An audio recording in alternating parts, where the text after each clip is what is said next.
15 વર્ષથી પાલેજમાં જૂના અને જાણીતા computer, laptop, CCTV camera service, printer repairing તેમજ નવા અને જૂના કોમ્પ્યુટર લે-વેચ કરનાર.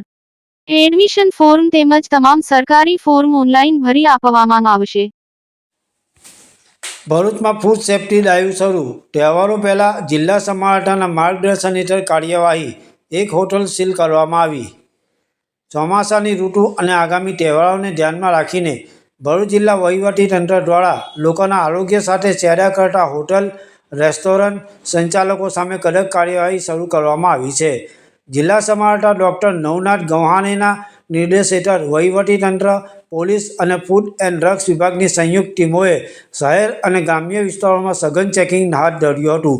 ભરૂચમાં પ્રાંત અધિકારી મનીષા મેડમ માનાણી અને ડીવાયએસપી સી.કે. પટેલના નેતૃત્વમાં મામલતદાર, chief officer, food safety officer, fire અને આરોગ્ય વિભાગની ટીમોએ બાયપાસ વિસ્તારમાં આવેલી 10 થી 11 જેટલી હોટલ, રેસ્ટોરન્ટ અને ખાદ્ય એકમોની તપાસ કરી હતી.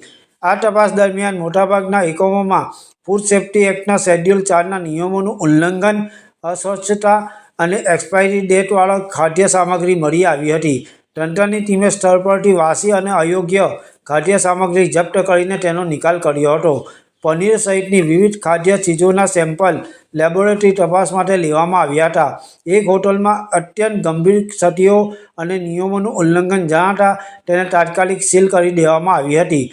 અન્ય ક્ષતિયુક્ત એકમોને પણ નિયત માપદંડો પૂર્ણ ન થાય ત્યાં સુધી પોતાનો વ્યવસાય બંધ રાખવા સૂચના અપાઈ છે.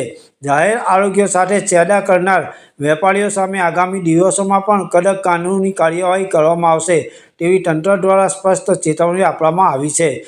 તહેવારોને ધ્યાનમાં રાખીને તંત્ર દ્વારા આગામી દિવસોમાં પણ આ પ્રકારની તપાસ સતત ચાલુ રાખવામાં આવશે. ખાસ કરીને રક્ષાબંધન અને જન્માષ્ટમી જેવા તહેવારોને અનુલક્ષીને મીઠાઈ, ડેરી પ્રોડક્ટ્સ અને ફાસ્ટ ફૂડ સેન્ટરો પર સઘન ચેકિંગ હાથ ધરાશે. ભરૂચ શહેર ઉપરાંત અંકલેશ્વર સહિતના તાલુકા અને ગ્રામ્ય વિસ્તારોમાં પણ સંબંધિત પ્રાંત અધિકારીઓના નેતૃત્વ હેઠળ તપાસ અભિયાન શરૂ કરવામાં આવ્યું છે. પાલેજ ટાઈમ્સ, ભરૂચ.